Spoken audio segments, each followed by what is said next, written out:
The influence of the Mexican drug cartel is spanning far from our southern border. Now smaller towns across the country are seeing a rise in crime, and officials say it can be traced directly back to these cartels.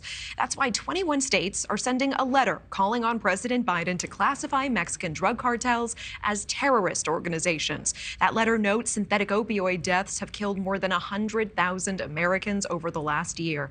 And beyond the alarming number of drugs is the violence. The attorneys general warning the cartels have created armed forces to protect their trade and are now a threat to our national security.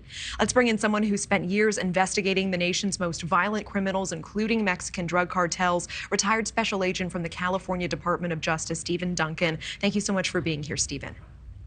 Thank you for having me. Do you think Mexico's cartels should be labeled as terrorist organizations, and would that make a difference to them operating here in America?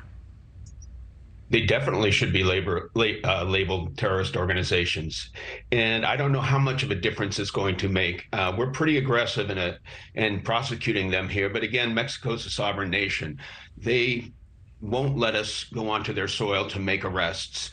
Now, this declaring them a terrorist organization gives us more teeth in our law to engulf more cartel members. It keeps some of our labeled cartel members or documented cartel members from coming out. And again, documenting those cartel members is going to be a different story. And, you know, we just need to secure our borders and finish the wall and go from there. In all of your years of studying cartels, what alarms you the most right now? Well, you know, here in San Diego, where I am, we're right next to the border. We've seen spillover violence. We've seen people kidnapped. We've seen dozens of people kidnapped, many of them killed, and nobody ever seems to publicize that. So we've had these spillover examples of cross-border violence, and it's taken us years to get a grip on it. Now, the difference between Mexico and us is that we have rules here. There are repercussions for your actions. So Mexico is not likely to behave in the United States like they do in Mexico because we do have repercussions.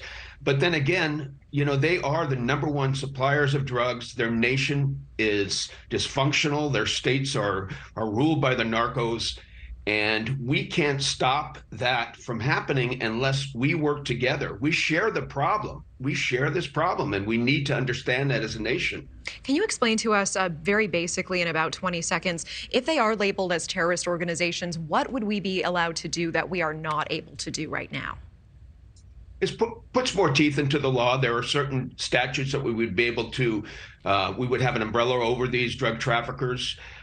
We could allow traffickers we could disallow traffickers from entering in the United States, and anybody that supports them, their families, their enforcers, the people, their straw buyers that come into the United States to buy their guns, we could keep them out.